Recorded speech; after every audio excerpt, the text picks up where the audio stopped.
What's up? It's Tom. Let's do a Twins 5 with some Twins spring training takeaways, some highlights mixed in.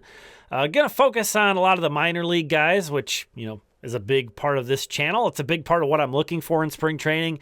So many of the sort of established big league guys, they're just getting work in. It doesn't matter a whole lot, especially it's still February. So, even really, I feel like looking even into velos for the big league guys, isn't really a concern yet if somebody's a little bit behind what you'd like them to see. So not going to talk a whole lot about the big league guys, but do want to call out that both Ty France and Harrison Bader hit home runs yesterday on Tuesday. So, for the new guys coming in, especially France is definitely battling for a spot on the roster with that non-guaranteed $1 million contract. Those were significant, but we're going to really hone in on a handful of other guys who, maybe in the big league picture, maybe not, but just sort of some things I wanted to relay. DaShawn Keirsey Jr. first, taking a look at some highlights from today. Wednesday afternoon's game, he hit a home run and made a diving catch for the Twins against the Tigers today.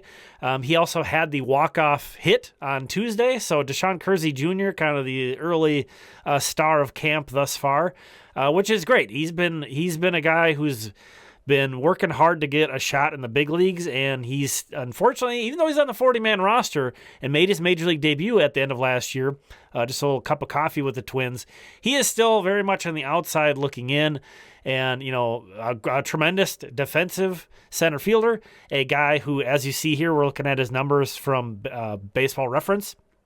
In the minor leagues, over the past 3 seasons, 2022, 42 stolen bases. 2023, 39 stolen bases. 2024, 36 stolen bases. So this is a guy who could really add a different element to the Twins as well. And again, tremendous defensive outfielder, more known as a center fielder, but getting some looks in right field. I think that's good for him. Unfortunately, he hits left-handed. So he's not a natural fit in with your Matt Wallner and your Trevor Larnach in that outfield picture. But I wouldn't be at all surprised if somehow DaShawn Keirsey Jr. makes his way into the picture, because he continues to play really well. A guy entering his age 28 season. What's taken him so long to establish himself as a major leaguer? He is a major leaguer. I was going to say potential, but he did make his debut last year.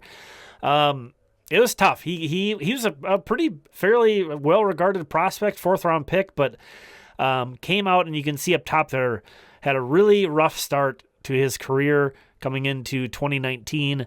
Only played 43 games, so he was not healthy that year, but a horrible performance. And then, of course, 2020 happened, so he didn't have an opportunity to put that behind him for ages.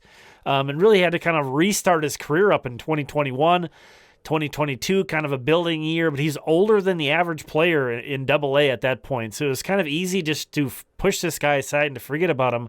But then in 2023, he broke out, starting with Wichita and then getting called up to Triple-A for the first time, and then just kind of maintained that last year in Triple-A, continued to play really well, hit 300 with an 845 OPS. I already mentioned those 36 steals last year, 14 home runs, and again, that's with good defense in center field. So I really honestly feel like if they don't feel that way about him, they should try to trade him.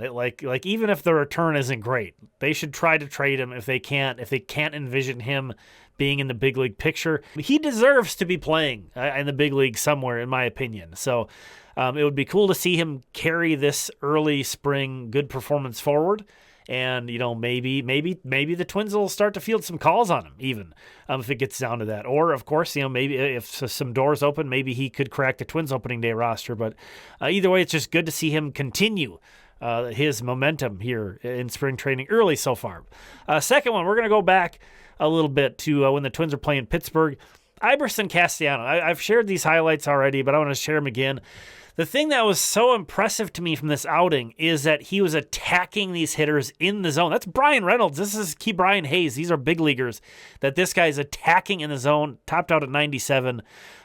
Castellano, in case you don't remember, this is a guy the Twins picked from the Phillies in the Rule 5 draft, so he will have to be on the Twins. or they're going to have to return him to Philadelphia. Kind of the other two options are he can be on the injured list, or the Twins could attempt to trade for him outright, but they're going to have to give up, obviously, something good to the Phillies to be able to trade him. And then if they did that, they'd be able to send him down at that point.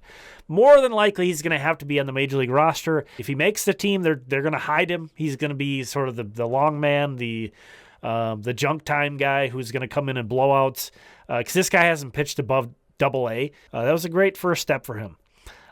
Switching gears back to today, Cory Lewis pitched. Andrew Morris pitched as well. He started, and then Cory Lewis pitched a couple innings after. Here is all the swinging strikes he got on his knuckleball, 5 knuckleballs. He was actually throwing that pitch a little bit more than usual. I'm not sure if that's because he got behind in some counts or what, but Lewis, he looked good. He got lots of swings and misses. I think he got 6 whiffs altogether. But speaking of Morris, he actually wasn't throwing as many strikes as usual, but he topped out at 96.5 miles per hour. So great to see out of Andrew Morris.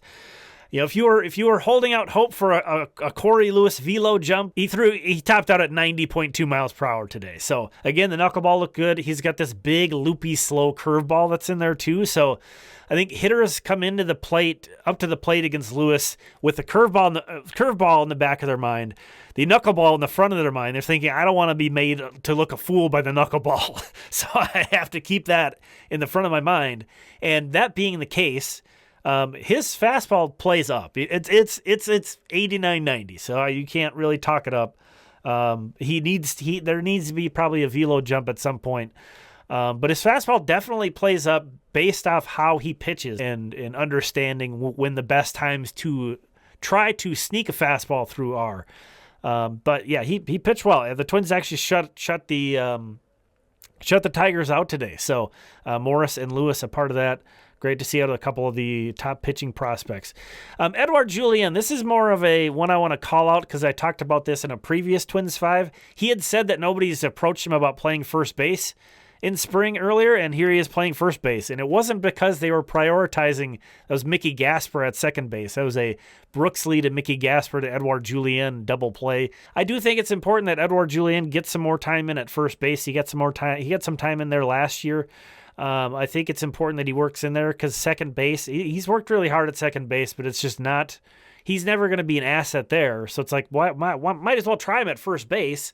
And the only thing in front of him is Ty France, who obviously didn't have much of a market if all he could get was a $1 million non-guaranteed contract, and Jose Miranda, who, as much as I love Jose Miranda, he's been hurt, he's been inconsistent.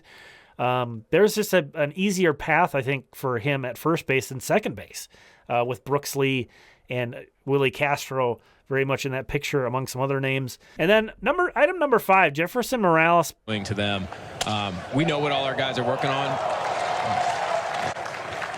So we go into these outings knowing what they're on this roster, who's going to help out. Sunball. That sun is a nightmare out there today. Really talented young players who put up really big years last year, and we've evolved since then. Here's Morales in left field again. Morales versus the sun, and he wins one more time.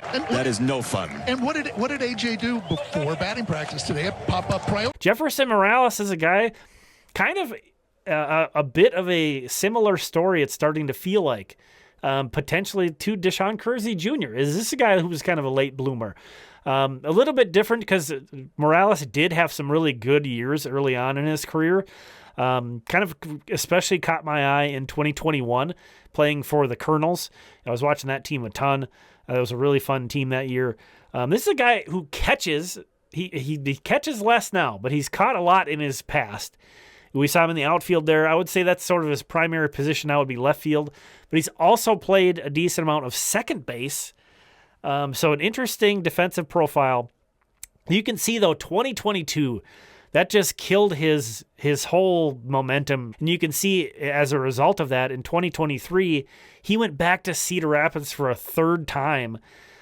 Played well that year, but was almost 2 years above league average older. So it's kind of, you could really, even though it was a big bounce back year, you could totally dismiss it based on a lot of the details around it.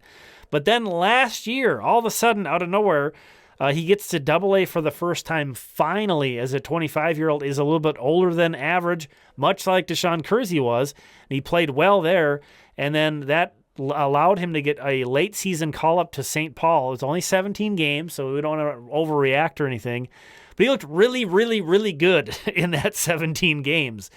So it's like, all right, what's happening here? Is this, was that just a flash in the pan, or is this a guy who's going to do something similar to what Keirsey Jr. has done and really play his way back into the picture?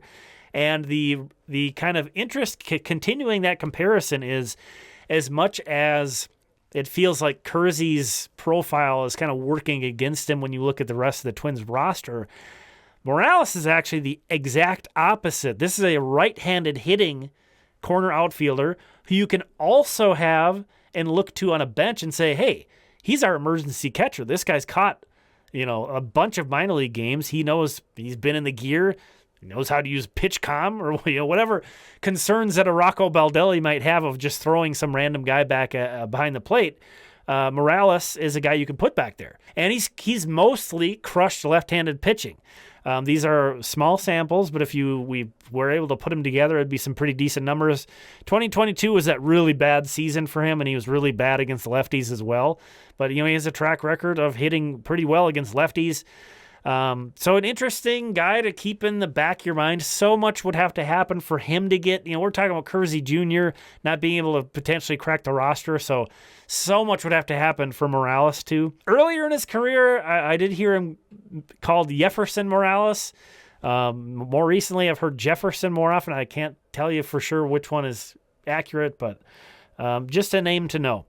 Anyway, wanted to talk some baseball. Didn't have a ton to say. Again, it's spring training. It's February still, so I would urge most people, like, if you're dooming about Duran's velocity or something, just chill, or if you're seeing a guy's swing not look great, just chill. But there are a lot of these guys kind of on the fringes or minor league guys, and especially minor league guys that we haven't got to see the baseball savant data on a ton. That's interesting to get that on those guys.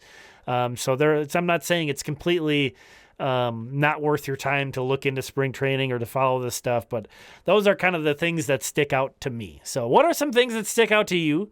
And we'll talk again soon. Thanks for checking this out.